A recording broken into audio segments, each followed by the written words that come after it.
Okay, I'm here with Venu Theory, and I wanted to ask you about the algorithm. my old friend. Yeah, but what's your experience in the last few years? How much of your revenue did you lose? Oh, God. Yeah. Well, yeah, spoiler, if you're in YouTube to make money, do I have news for you? Even recently, and a lot of YouTubers I've talked to have had a very similar experience where in the last 6 months, give or take, almost everyone has noticed the same decrease in revenue from between 40 to 60%. So imagine a job where you're working just as hard, you're performing just as well, if not better, and then your pay gets cut like in half for no discernible reason. And especially over the last few years, there's obviously been a trend towards short form content, and not just YouTube, even Instagram and every other platform's trying to compete with TikTok. So that's made long form content an even more difficult game than it was before, because now you really have to give people a reason to spend 20 minutes with you, which seems like a very long time in the playing field. But naturally, YouTube and other platforms have started to push the short form content a lot more. Even on desktop, I noticed on my computer just before I left for Superbooth here, on the home page of YouTube on my desktop computer, there's only 3 videos at the top, and then I want to say about 5 or 7 shorts below that. So now imagine how that affects a content creator, to where you put out a video and it used to be I don't know, maybe 20 videos on the homepage? Yeah, Give or take like why 3 are you still rows of doing 5? videos then? What kind of recognition do you get if it's not monetary? It's hard, because it's like, now, even though I put in all this work, there's only 3 slots on the YouTube homepage that I can show up in. Instead of a 1 in 20 chance, now it's a 1 in 3 chance. So it's really hard, but I found it worth it because personally, I've never relied on YouTube for revenue. I've never made like super significant money from YouTube anyway. I think at my best point, I think I made $4,000 in 1 month from YouTube. And that was that's good. Maybe 2022. Like, it was a while ago, but I mean, that was pretty fantastic. And but anymore, how are you making money right now? All of it is external. So I mean, I use my YouTube channel, I think of it more as like a portfolio for my work, where if you were a composer or something, or you're an aspiring composer or an aspiring musician, you have like a website portfolio for your work. So that's fine, but people probably aren't searching for your specific website. They're looking up stuff on YouTube because it's the second largest search engine in the world. So I think of my channel more as like a billboard for Cameron Incorporated. So instead of having just a website as a composer, I have a portfolio that gets, I mean, 1 million plus views every single month. So even if statistically maybe 1% of people who watch my videos have a job opportunity for me, by the time you reach 20,000, 30,000 subscribers or something, you can easily build a sustainable career out of that. But it's all about getting the income off the platform. So you're doing your courses now, you're doing game music. And then I also do stuff with decent samples. I make my own sample instrument libraries. I release sample packs and loops and things like that. I release preset packs. I do a lot of consulting with music industry companies about product design, or even marketing stuff I've started consulting on. And then, even from there, I do a lot of sound design work and work in like samples and hardware and things like that. And then I do video content creation. I mean, I like 2 or 3 months ago, I got hired to do an ad for a watch company, just because someone who works there watches my videos, and they were like, "We really like your visual style, and we're releasing an Instagram campaign. Can you film the ad?" And it was like, sure, why not? Like, that's not a job I ever thought I would do, but it's cool that YouTube opens up those kinds of opportunities for me, where I think, even though it doesn't really pay worth anything, it's still a lot of fun. It's a very good creative outlet. And as I don't even really consider myself like a musician or a content creator or whatever. I'm just a creator. Like, I just make stuff. And sometimes it's a YouTube video, sometimes it's music, sometimes it's a sample pack, sometimes it's a fucking watch ad for Instagram.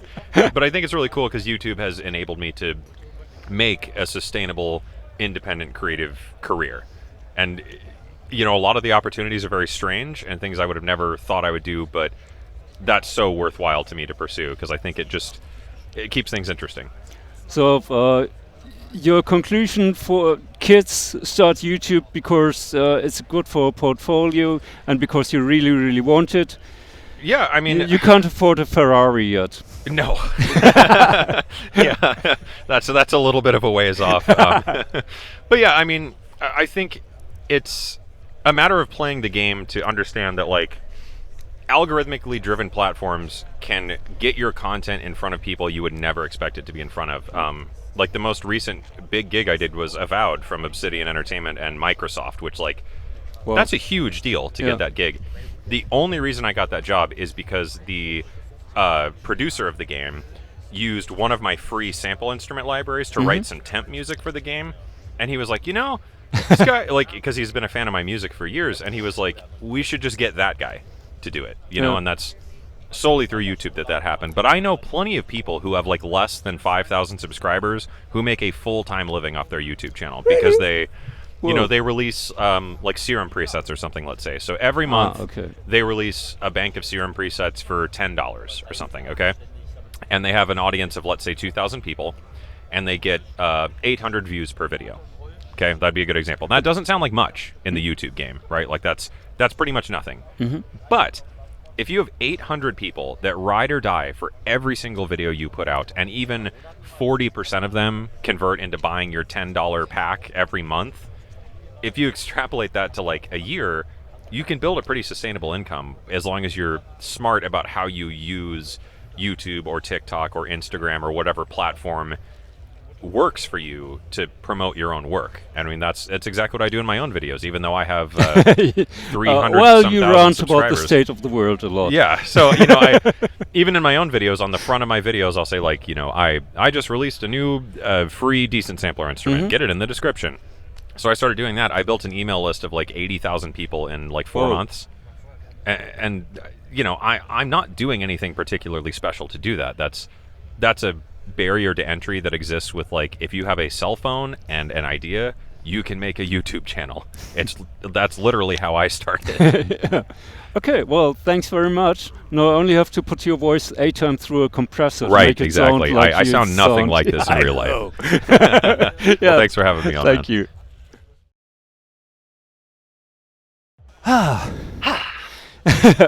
Okay, I'm here with Dr. Mix, and I want to talk with you about the algorithm. Yes. What was it like in the last 2 years? So I have pretty strong ideas about the algorithm. So the way I think of the algorithm is, I don't think of the algorithm. I think of what the company wants. So Google wants one thing from you, is that your video is interesting enough that will keep the people watching it until the end, so that they keep on being on the platform. They want to optimize the session length of the people. Obviously, they want people to watch one video and then they watch the next. So if you concentrate on making your videos interesting and make them relevant and make them fresh, and don't do long intros like, "Hi, welcome to Dr. Mix. How you guys doing? Do you like my new show?" No. "Hi, welcome to Dr. Mix. Today I'm gonna do this." Tell them what they are about to see, so that they match the expectation of what they've seen on the thumbnail, and go through it and interrupt it. Don't go, "All right, so I hope you guys liked it. So please like and subscribe," because by this time they've already left, and the algorithm thinks they didn't watch all of it. Yeah, Instead, exactly. what I do, oh, is that cool? Yeah, it's cool. Right? Boom, end of the video. What? It's just finished. Yeah, you just watched all of it. So that is I don't try to outsmart the algorithm. I try to please Google. But how do you make money? It's not just off YouTube. You do all kind of things, like your concert was sold out. You do the courses and whatever. Well, sell presets, yeah, patches. sure. So I'm very open about this. So, well, firstly, I have my core tricks, because I studied piano for 10 years, classical, 7-8 years jazz, another 2 years orchestration. So my core skill is what allows me to do what I do. So I focus a lot on on the music making first, and I keep on developing that. Mm-hmm. Having said that, I have. Okay, you have to think about it as a company. So as a company, you want your rocks, your pebbles, and your sand. So my rocks for me are the content that pays. So my sponsored videos. Mm-hmm. Every time I contact a company to say, hey, I like your synth. Would you like to pay me some money to play it and to demonstrate it? And they go, yes. So, or sometimes they come to me and they say, hey, can we pay you to show this instrument? If I like it, I do. If I don't like it, I say, maybe let's talk about your product. Maybe I can help you develop it before, you know. So that's the rocks. Then there's the pebbles for me, is the music production. So I run drmix.com. In fact, the name Dr. Mix was born because I wanted to get more customers through the doors of my online mixing and mastering service. So you're actually doing this. This is just not a tax write-off, and you actually got the studio for yourself to have a place for all your gear. Well, I started you make as money a with that.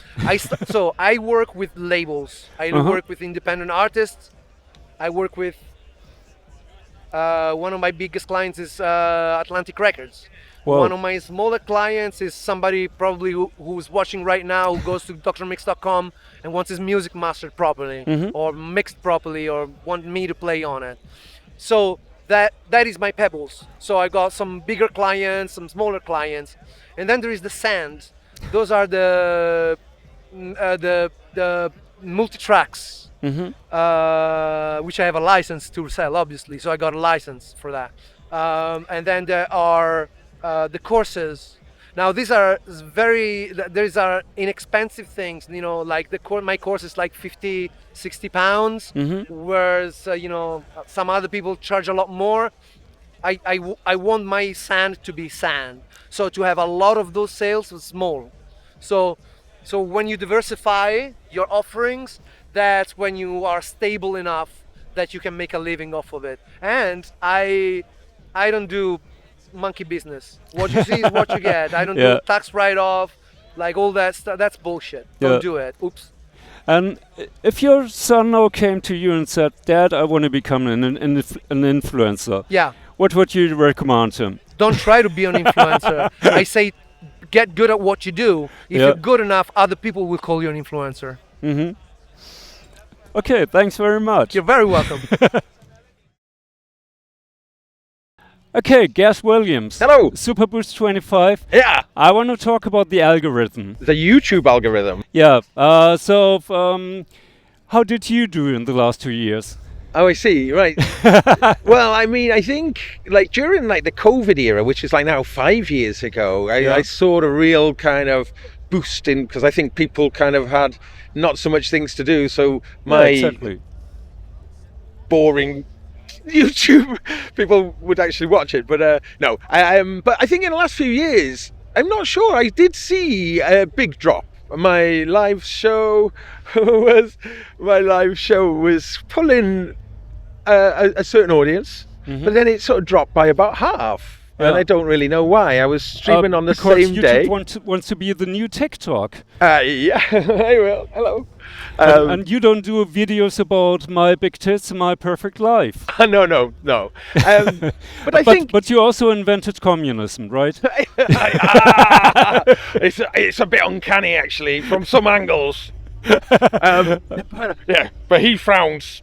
You tend to find me smiling most of the time. Yeah, no. But I think it's interesting. I do wonder about things and how the algorithm works. In that, because you see things, it'll give you links to things that you mention. You know, people mentioned in the video. You now get like pictures of the people who, you know, if you mention, say, Peter Gabriel, then it might come up Peter Gabriel. So obviously it's kind of scraping the data for information. So you know, how do you cope with that? How do you get recognition? If it's not monetary, why do you still do it? A very good question. For me, I I sort of realized I don't want to sell people things. You know, I'm not a salesman really. I'm just a musician and an enthusiast. Is it like a portfolio for you now, or? A little bit, yeah, a little bit. I think I enjoy it. I enjoy sharing, and I enjoy, I enjoy sharing. You know, so that's a big part of it. So sharing ideas, sharing, experiences. But you wouldn't recommend anybody get a Ferrari, become a huge influencer like yourself? No, I mean, I don't really want to be making people feel bad or or inferior that they haven't got all the latest gear and that they can only do stuff if they've got the latest gear. Yeah, well, you collected it since the 60s probably and got it when it cost like $200. How old do you think I am? I was around in the 60s. I was born in the 70s. I find it already quite interesting, the motivation why some people do things. I had half an idea of trying to make money somehow. Yeah. But really, more than anything, I started doing things on YouTube because I wanted to play. I wanted more opportunities to play. I just want to perform. That's my. I'm a performer, a natural performer. I always have been. Yeah, I saw your performance at Synthfest. Cool, yeah. Cool, right, very fun. Yeah, so I'm a performer. I just want to perform. So I saw it as a way to try and do some more, find ways to perform really. But then, this idea of an influencer or, trying to sell people stuff, that sort of makes me feel a bit uncomfortable. Did you try out anything else, like doing Twitch live streams, or are you on other social media? Yeah, so I did try Twitch a little bit, but no, I realised with Twitch you have to really be part of the Twitch world to make it work for you. You need to engage with it in a particular way. So I didn't really get very far with that. I found YouTube was always the best match for me. I tried streaming on Twitter and streaming on Facebook as well. And Facebook was quite good, but I would only stream to only people who I was friends with or were following me on Facebook would see it. So I don't know. So YouTube always seemed to be the best platform, made the most sense. What are you making your money with these days? By making music? What money? Oh yeah, right, you're an artist. No. Yeah, exactly. I'll buy you a beer. Oh yeah, I'll take it. No, I think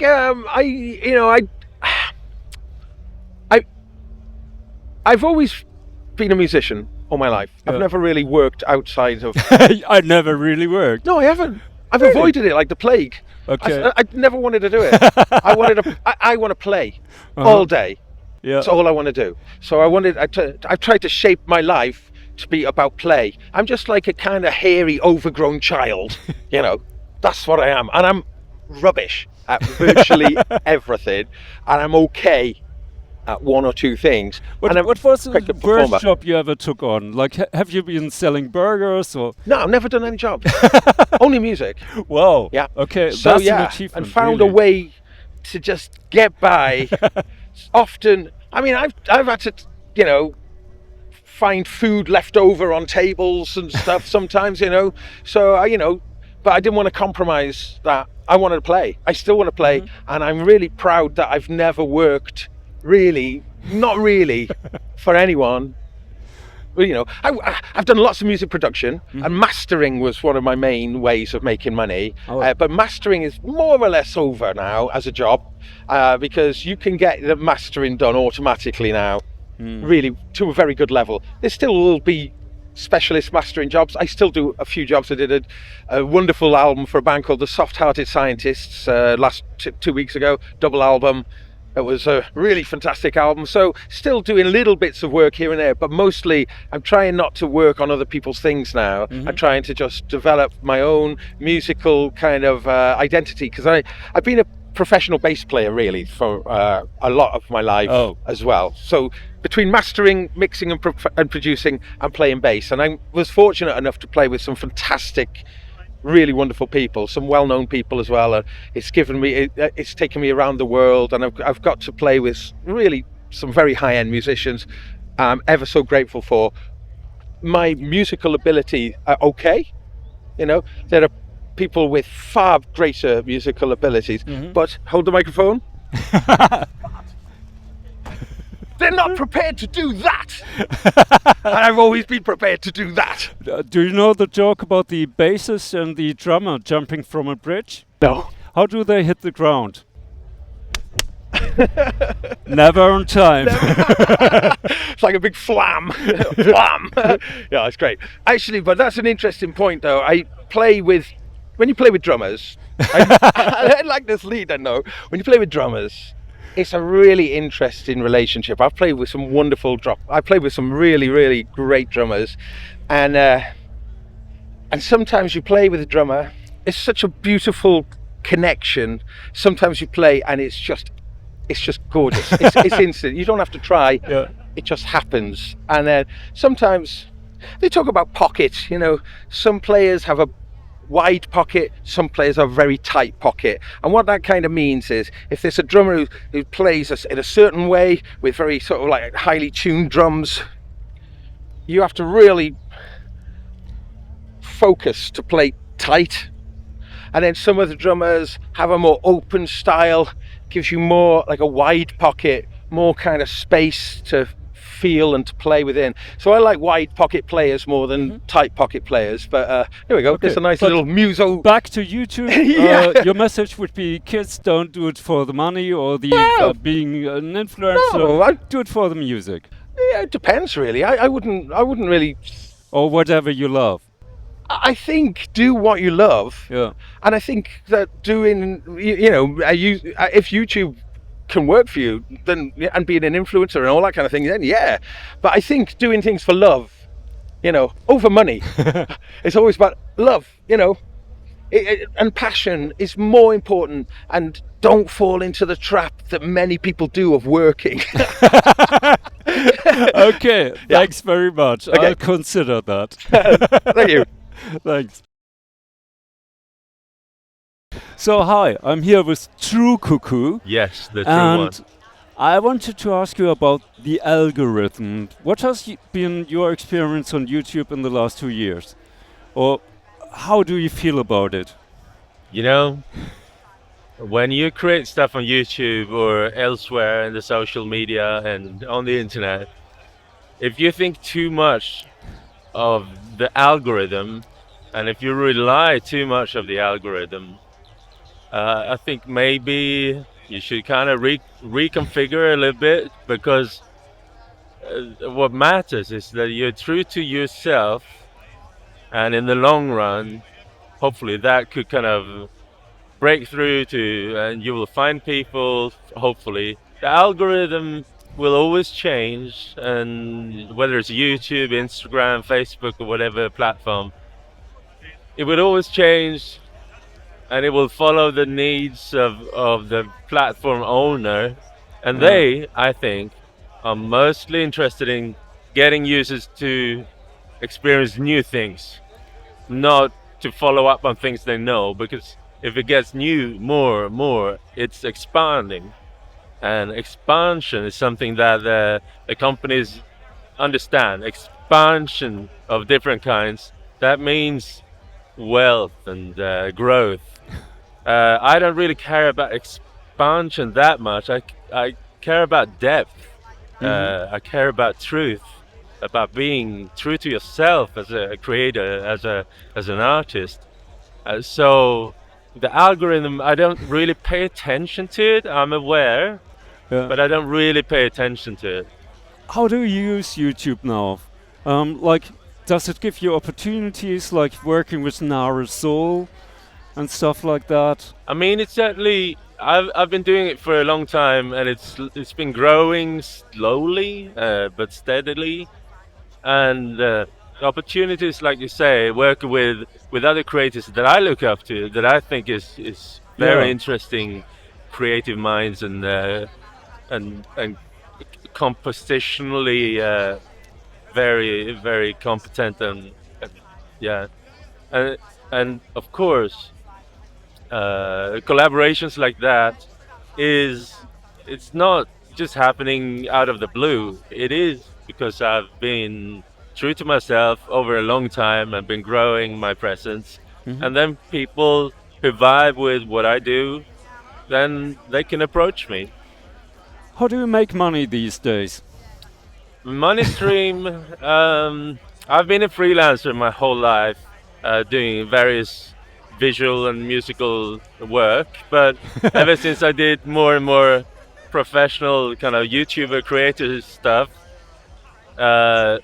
I stopped being a freelancer. I only do my own thing, and now it's basically Patreon, maybe on first place.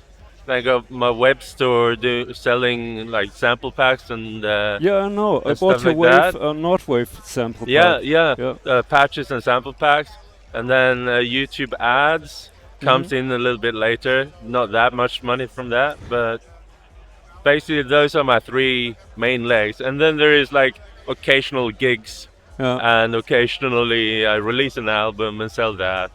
But that is more like an extra on the side. Yeah, I talked with Gaz Williams yesterday, and he was like, "I'm an artist. I never worked in my whole life." Yeah. Are you like that? I mean, there's one way to say it, but in fact, he works really, really hard at being an artist. Yeah, he works a he's lot really good all the at it. time, but it's fun to put it that way, but it is work as well. Being an artist is very demanding, very draining, and also you kind of have to tap into your kind of reserve battery and find this energy from somewhere. So it is very taxing and demanding. So that's basically also the reason for doing YouTube, not doing to become an influencer and be famous and have a big car. You probably don't have a. Do you drive a Volvo? You have to, right? I haven't had a car for most of my adult life. I never had a car, but now we moved to the countryside and we need a car. So my brother-in-law lent me his car, and so I drive his previous car, which is really nice.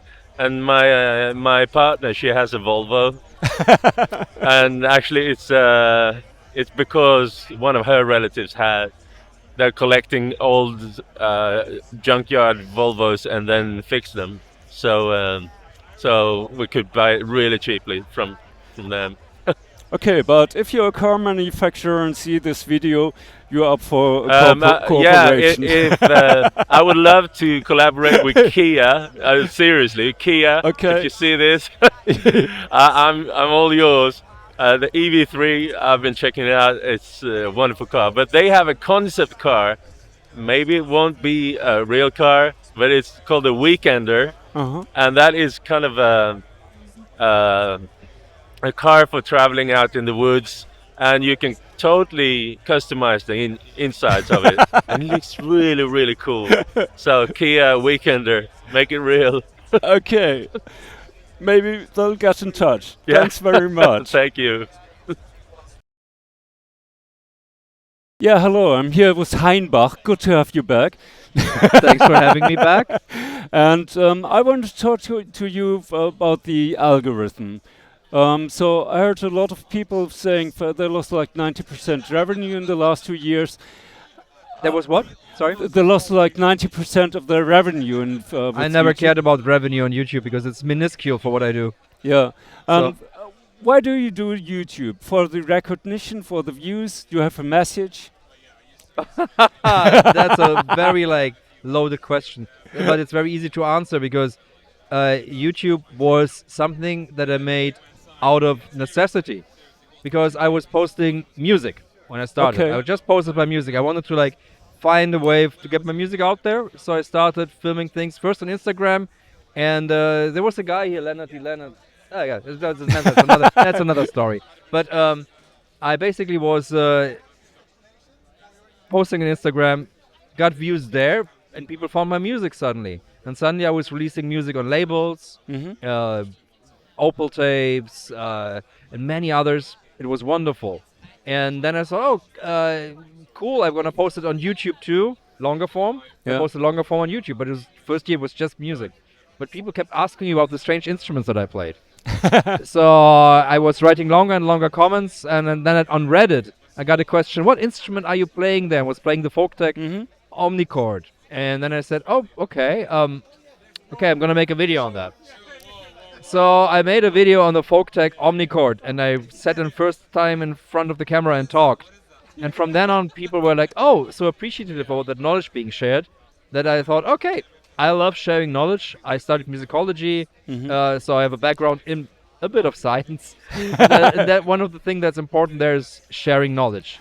Yeah. So I shared everything, all my techniques, everything that I do. There's like no secrets, just share. And that got feedback, and people like that. And it just continued by itself, and it allowed me to do more, because I set up a Patreon. And the Patreon especially was then what allowed me to explore stranger things and to work with odd things, do technique, all of that stuff. And it became a self-running thing, what is feedbacking into what I love doing and into an interaction. So it's the best of social media, the absolute best of social media. And that's in the end why I do it. So it is because it came naturally, so I stumbled into it, and then it became a feedback system. And a feedback system is one of the most important things you can have as an artist. You can make the most beautiful things in the comfort of your own home, but art not being shared is like that tree that falls in the woods. Does it fall? Who cares? And YouTube, social media at that point in time, was one of the places where I could share my art and get it heard. And that's a good feedback system. Did you ever plan to make a living off YouTube? YouTube is a amplifier, basically. It amplifies what I do anyway as an artist. And there are some things that I do just for YouTube, because there are things that exist within the realm of YouTube, and my art is influenced by YouTube. For example, things like the hate loops, which I did from hate comments, where I put like comments that I and other creators got and put them on the tape and destroyed it over time. That's like an ancient, that's like 3 techniques combined, but it's something that could only happen in the now, because it was a new medium combined with an old, so it's an old medium combined with a new medium and new content, a new message. So there's a beautiful world of like media art that is happening with the medium in itself. But yeah, I think that answered that question. How do you make a living now? Mixture of everything. as like I like making a living as an artist is hard, and I never thought it would be possible to make just one thing. I always made many things. So I play live. I could probably live from the playing live. I score films. I could probably live from the scoring of films. I make videos. I couldn't live from the videos alone. Like, it's still a niche, so the revenue there is pitiful. But I could live basically from the Patreon, and that helps a lot. That's the thing that propels everything forward. That's my basic income. And then there is, it's a whole, and then there's all the revenue I get from like the music that I release. So it's a whole mixture of things, and everything comes at this point, something comes at this point, something comes at this point. The one thing that's stable is the Patreon, and that's the reason why I'm able to continue all of this. Hi. Hello. You love gear. My name's Jorb. I love gear. Exactly. What's your feeling with YouTube in the last 2 years? Do you feel you get the recognition you deserve? Oh, well, when people stop me and say they appreciate what I've done, or they mention that I've helped them put something together or understand something in a way that helped them make a purchasing decision or make more music, then I'm very, very proud of it. If you're talking recognition in sort of what's coming back from YouTube and the other monetary, side, right? Yes, I've always sort of acknowledged that the will of the algorithm is something I'll never have control over, right? It'll change, and there will be things that will be optimal and things that aren't optimal, and trying to just talk about what I care about has sort of propelled me. And just as a small example, the Reface CP, the electric piano thing from Yamaha, that's my highest performing video. AdSense money per view is great. that thing was 6 or 7 years old when I talked about it. And it's just something I wanted to talk about. So there's really two stories there. You never know what is going to perform well. It might not be what you think the sort of algorithm is wanting you to, and you can't control it. So when it does well, I don't know what I did right. So you never tried to please the algorithm by pranking your wife, or I don't know. I'm resistant to this might seem like a stretch of an example, but this is how I think of it, right? When people get their first credit card, the advice is don't let the sort of incentives or the rewards change your purchasing behaviors. Don't let your spending behavior change because you have these things available to you, right? So when someone says shorts will change, your recognition. Oh, yeah, right. Did you guys see that red arrows are picking up steam, in the thumbnail, or you have to smile in a thumbnail? All those things. I'm pretty resistant to that. Did you ever change your thumbnails like to the? Oh my God! Yeah, I think You won't believe what this synth does. Top 5 tricks. I'm pretty resistant to that. My face is in a few thumbnails, and I'm almost poking fun at it when I do that because it just seems, I don't know, it seems ridiculous to participate in stuff like that, and it's sometimes to my downfall, and I can recognize that. Like not doing shorts, right? Most of people who speak positively of shorts they get all sorts of money, it's recognition, and you can use those numbers to talk to companies, and there's a lot of value in that, but I don't have anything I really want to say in a minute, and that's part of why I'm resistant to it. How do you use YouTube now? I had a weird 6 months. I didn't post much for 6 months. I was sort of frustrated with this sort of a thing, the rat race of making sure I'm making stuff that's marketable or clickable, and I'm taking a big step back and just talking about the stuff I want to talk about. Because that's when I've had the most success, even in the singular example with the reface, of course. But when people say this video or that video is what I remember you from or what helped me put things together, that's the most rewarding part of it, and so that's what I'm going to keep doing. Okay. Yeah. How do you make money? What do you do for a living? This is the biggest question. Did you ever have a proper job? Oh, yes. Like I talked to Gaz Williams just now, and he said, I'm an artist, so I never had a proper job. Zamalama Pachango Williams, what a guy. And he also invented communism. Yeah, and thank him for that. Thank us for that. And then, so how do I make money? I've worked in tech for part of while I did YouTube. I got laid off, and I got to focus on YouTube, and I saw immense growth from that. But to me, relying on the algorithm and AdSense to make money does not work for anybody unless you've proven it for years and years. So sponsorships from companies has been the most supportive thing. A lot of companies recognize the value. This is the best marketing musical instruments have ever had. People like me and people who do the sort of things that, require you to explain in detail on YouTube. So companies, a lot of them, not all of them, are willing to pay for the time it takes to make stuff like that. That's helped me a bunch. I made more money than I thought I would selling sounds, people's generosity through Patreon and things like that. But the big distinction is I cannot rely on the algorithm to make me money, in part because I don't really want to play that game, and in part because it can change next week. And if I've built around something that isn't permanent or isn't stable within even a scale of 6 months, it's a silly idea. What would you recommend your kids? They all want to become influencer these days. Yeah. Don't do what Daddy did. Here's the thing: if it's something you care about, right, and something we're talking about, it is the exciting part for you. Sharing that passion in one way or another, then you should do it. But if it's about getting on YouTube because you want to get on YouTube, I don't know. I think you need some motivating force, because that's what it is for me. I want to talk about the stuff. I think I can, respect to all other creators, do a better job for certain audiences, explaining certain things, and so that's what I'm there to do. I almost resent the influencer economy of it sometimes, if that makes sense. I don't want it to really be about me. I want it to be about the gear and the things that I appreciate and the tools that I think are fantastic, if that makes sense. Yeah, you love gear. It makes total sense. Sincerely, it is, I think tools for art that for a company have to be sort of commercially successful. There's so many fascinating sort of human factors that go into what comes out on the other side and what you can buy on Perfect Circuit, at the end of the day. And I'm just fascinated by that. And that's what I want to talk about. And that's why I do this at all. Not because I want to be on TikTok or whatever, which I'm not.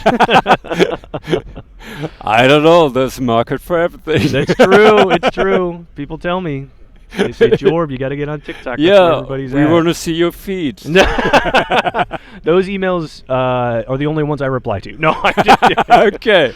Only gear. That's what so they say. thanks very much. Yes, no, I we appreciate. Thanks know for asking everything me. about you.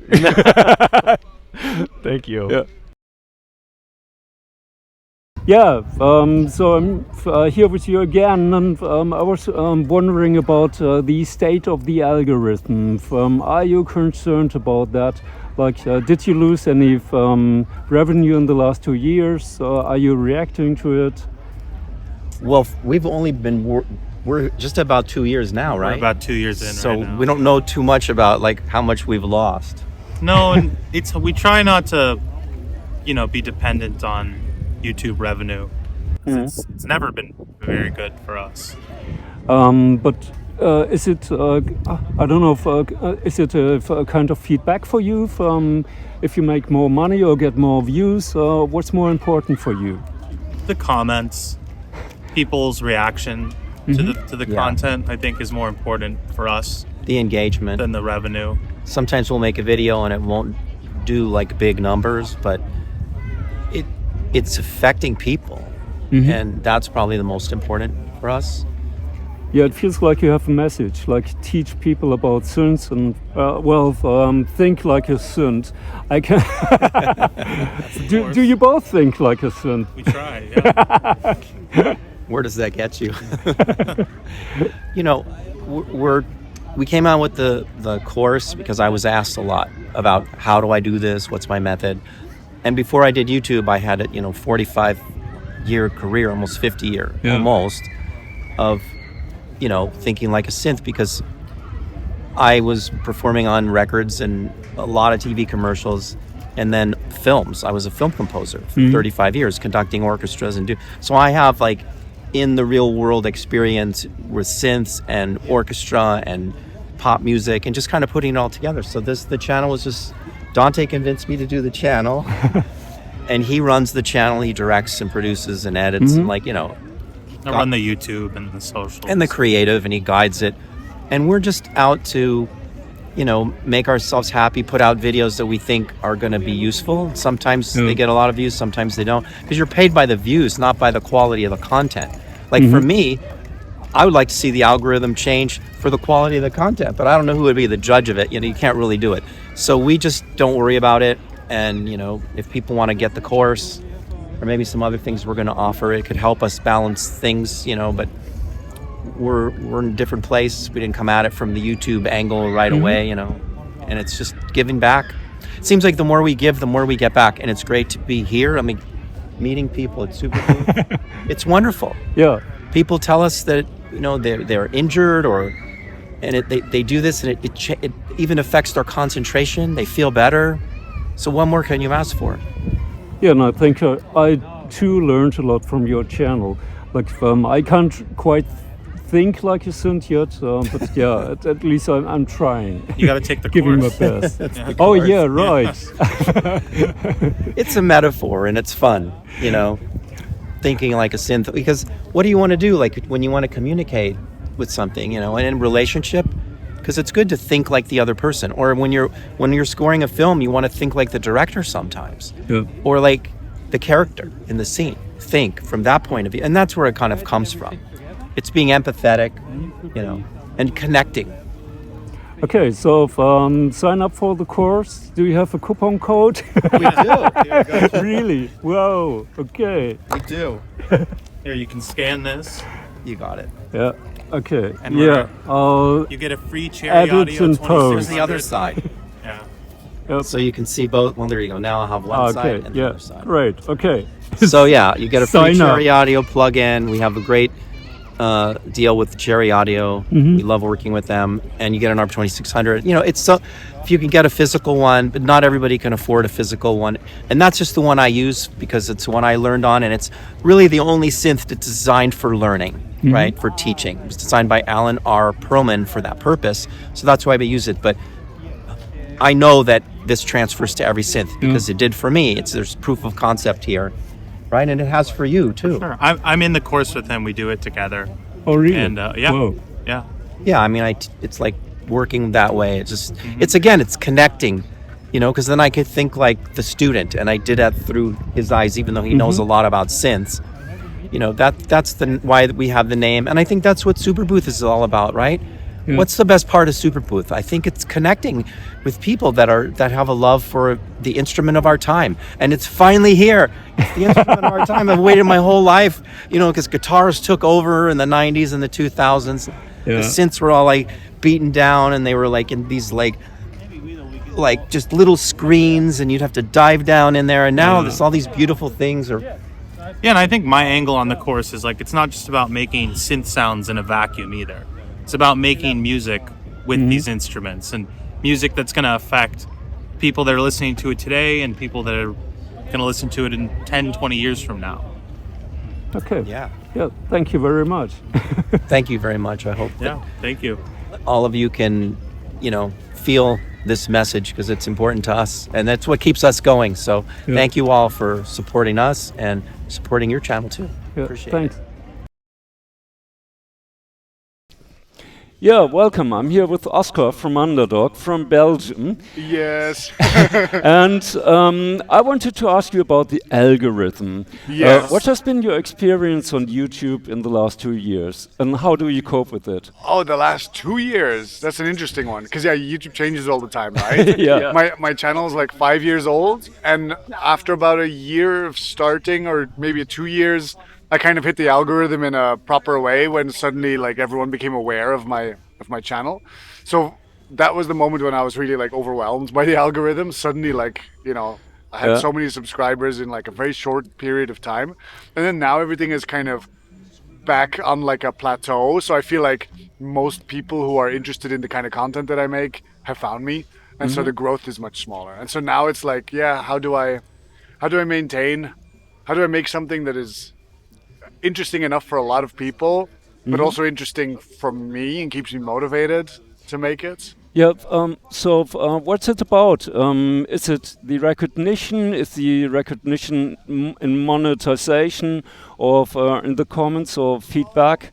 Why do you make it? Oh, good question. Yeah, I mean, I used to work completely outside of music, and then when I had a chance to teach for the first time, I really, really loved it.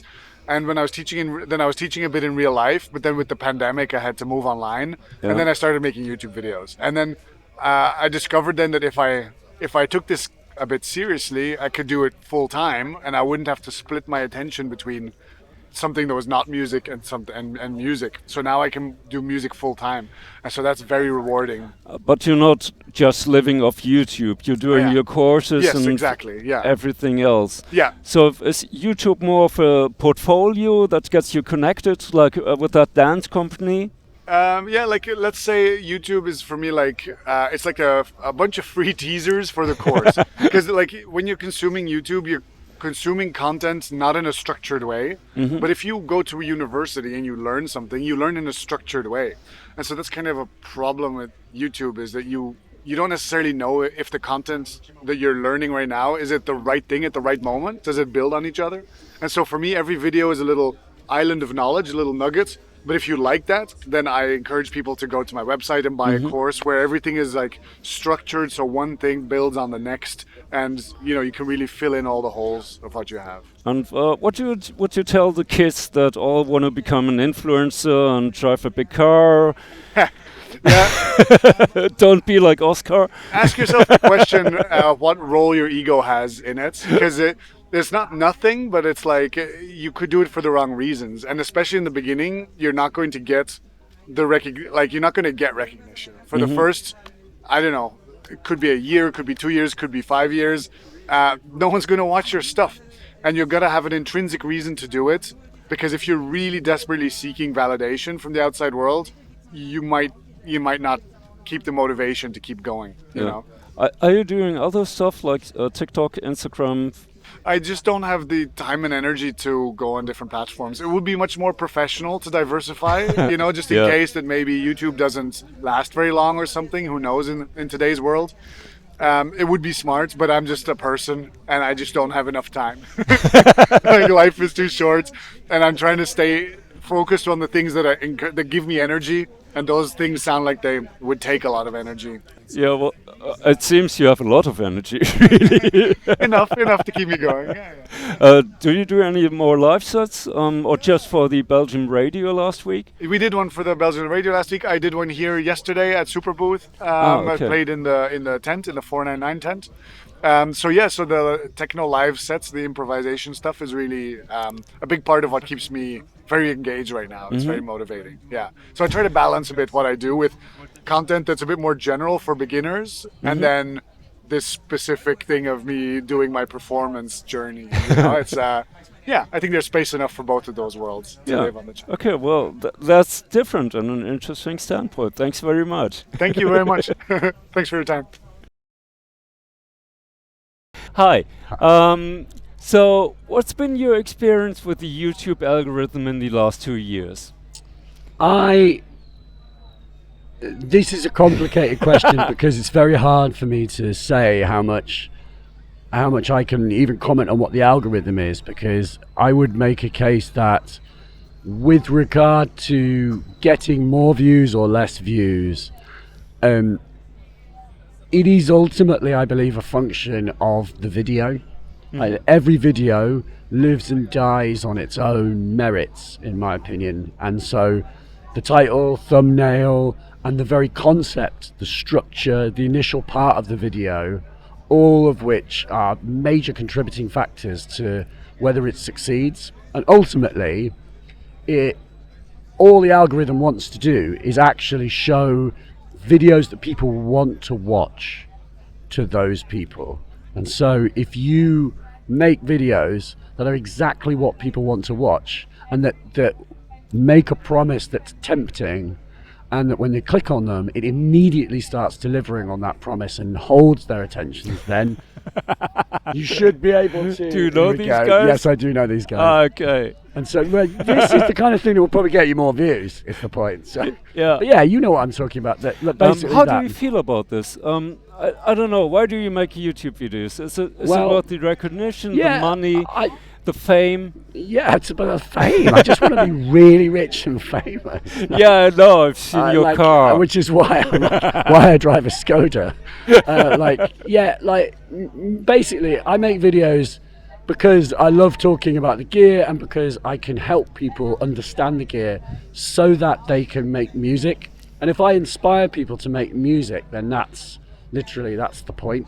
So yeah, obviously you want people to watch views, both from a sort of misplaced sense of purpose and ego, that you think, well, if millions of people watch my videos, then I'm very important. And there's a part of someone's ego that can't ignore that. That's true. Because to be ignored is to be ostracized, which is not desirable in society, so fair enough. But which is to say that I don't need a lot of views to feel like I've helped people, because I'm not sure there are loads of views for the niche that I make videos in. There are not millions of views for weird analog synthesizers. I really don't think there are, despite what we may think, because we think this is our world. You know, this is our world, but like the fact is, it's not that big. Like guitars are bigger, computer games are bigger still. You know, as you know, and it's like, but it's. You can get noticed in a smaller field, but there's not that many views to be had because it is a smaller field, I think. But how do you make a living? So I make a living because I charge people to make like a demo of their gear, where basically it's like I'll make a tutorial or a demonstration video, and they'll pay me because there's value in having me make a thing that's like, this is how you use our product. This is what's interesting about it. And so my sort of primary source of income is basically those videos where, because as we were saying before, there's not many views. You know, I might only make a few £100 a month just from YouTube income alone. That's to say the money that YouTube pay you based on the views of your videos. There's not that many. And then the other one is Patreon.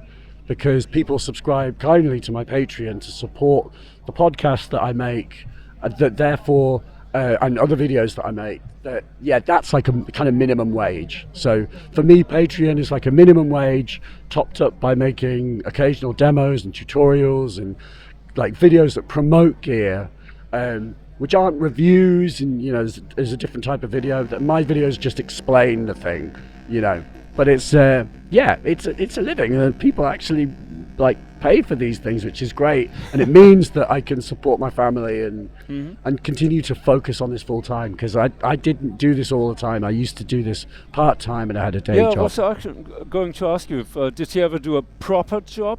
Yeah. I've only done quote unquote proper jobs. I've actually only started doing this improper job full time in the last year. Oh, but really? I made videos for probably 15 years or so, but it was always part time, and I worked in the music technology industry for distributors and retailers of music equipment, and I've done that since 2006. So, I've worked in many companies doing day jobs, doing like kind of marketing and sales and stuff to do with retail and the sort of, but quote unquote boring, but not boring, really fun things. And I would come to shows and talk to brands and help promote their gear. And so what I do is kind of a version of that, but it's a version where I'm in control, and I choose what I make videos about, and it's good. I have freedom. Okay, so what would you recommend to the kids? Which kids? Why go on YouTube? Why go on YouTube? Do you have kids? I have kids, yeah. What would you recommend to them? Like nowadays, everybody wants to become a fucking influencer. Yeah. Don't be like Daddy. I would just say, by all means, but it's nothing but like loads of hard work. It will take you years and years and years and years of work, and also the way that you do that is you become an expert at something, quote unquote. And I'm loath to call myself an expert because I'm self-taught, but I do have experience doing things. I have made music for 25 plus years. So, and I can make music, and I can also demystify things because I've learned the skills on how to talk to a camera and explain something, hopefully simply. And those are skills. And I would say to the kids, the first thing is have an expertise. I would loathe to say passion, because you can ruin things by making them your job. Yeah, but exactly. If you are actually an expert, we use that term loosely, if you have experience and a transferable knowledge, then maybe you could make videos that transfer that knowledge to other people, but you're going to have to find your own voice, and you're going to have to work really hard, and you cannot expect it to happen overnight unless you make videos specifically designed to get lots of attention, because that is a way of making videos that we do not do in this field. Yeah, I don't know. Well, some people do. Did you ever prank your wife? Yeah, and like film it. Yeah, no, I probably should. Like, it's bad enough as it is. She might be watching right now. Yeah, exactly. The amount of time I spend doing work, she probably would kill me. So, yes, it's hard work. You have to have expertise. And you may ruin the thing that you love because you made it your job. Yeah. Okay. Well, thanks very much. You're very welcome. Hello. I've been talking all day. Yeah, you sound like shit. Well, I think it's I'm gonna do some like cigarette adverts. That's what I'm gonna do.